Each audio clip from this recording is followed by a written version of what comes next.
Assalamualaikum warahmatullahi wabarakatuh.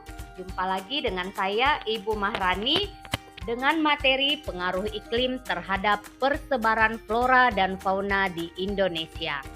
Nah, kemarin kita telah mempelajari tentang kenampakan alam. Sekarang kita akan belajar tentang keadaan iklim di Indonesia. Bentang alam Indonesia bervariasi, tidak terlepas dari keadaan iklim di Indonesia. Iklim adalah keadaan rata-rata cuaca pada suatu wilayah dalam jangka waktu yang relatif lama. Adapun cuaca adalah keadaan suhu udara, tekanan udara, curah hujan, angin, dan sinar matahari pada waktu pendek dan tempat tertentu. Letak astronomis Indonesia yang berada di wilayah tropis membuat Indonesia beriklim tropis. Ciri iklim tropis adalah suhu udara yang tinggi sepanjang tahun dengan rata-rata tidak kurang dari 18 derajat Celcius, yaitu sekitar 27 derajat Celcius. Di daerah tropis tidak ada perbedaan yang jauh antara suhu pada musim hujan dengan suhu pada musim kemarau. Ciri iklim tropis lainnya adalah lamanya siang dan malam hampir sama, yaitu 12 jam. Nah, sekarang kita akan membahas keadaan iklim di Indonesia secara umum. Iklim dipengaruhi oleh angin musim yang berubah-ubah setiap periode waktu tertentu.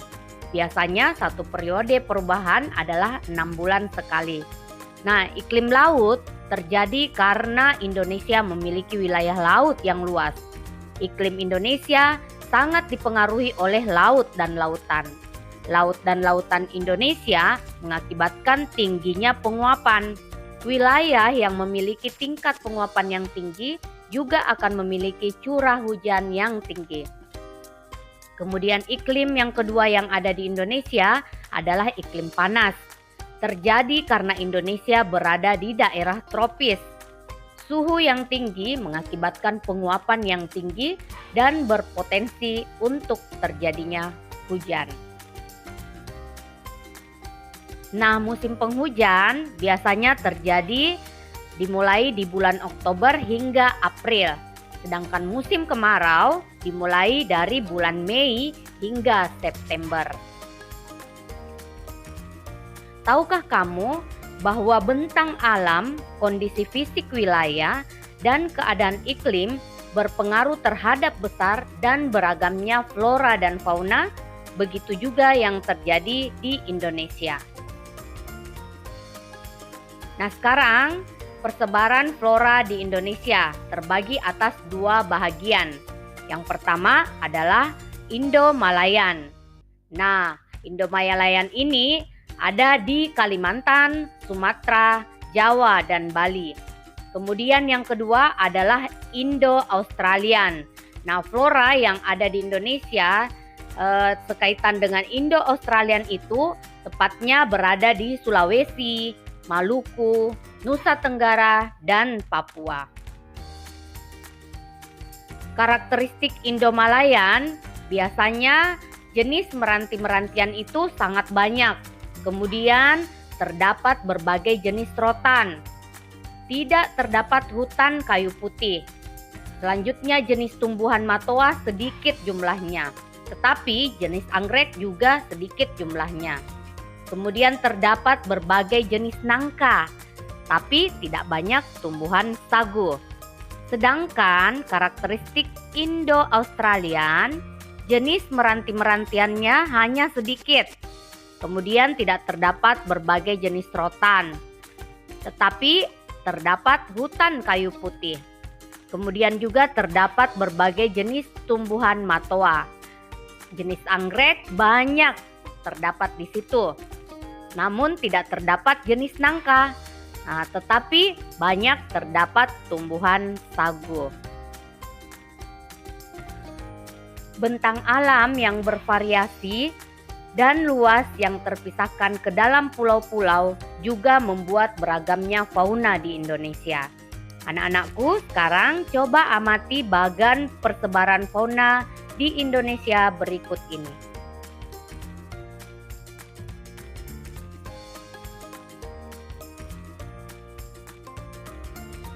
iklim, kenampakan alam, serta kekayaan flora dan fauna yang dimiliki bangsa Indonesia harus dimanfaatkan secara bertanggung jawab.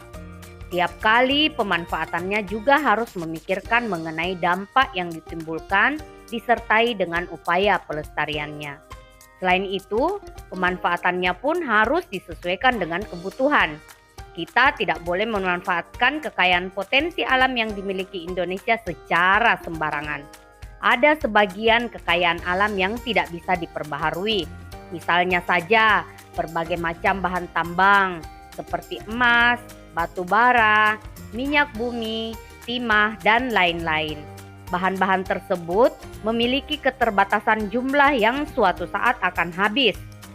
Dalam pemanfaatan kayu hutan, kita juga tidak boleh melakukan sembarangan. Kita tidak boleh menebang pohon dan membakar hutan secara tidak bertanggung jawab.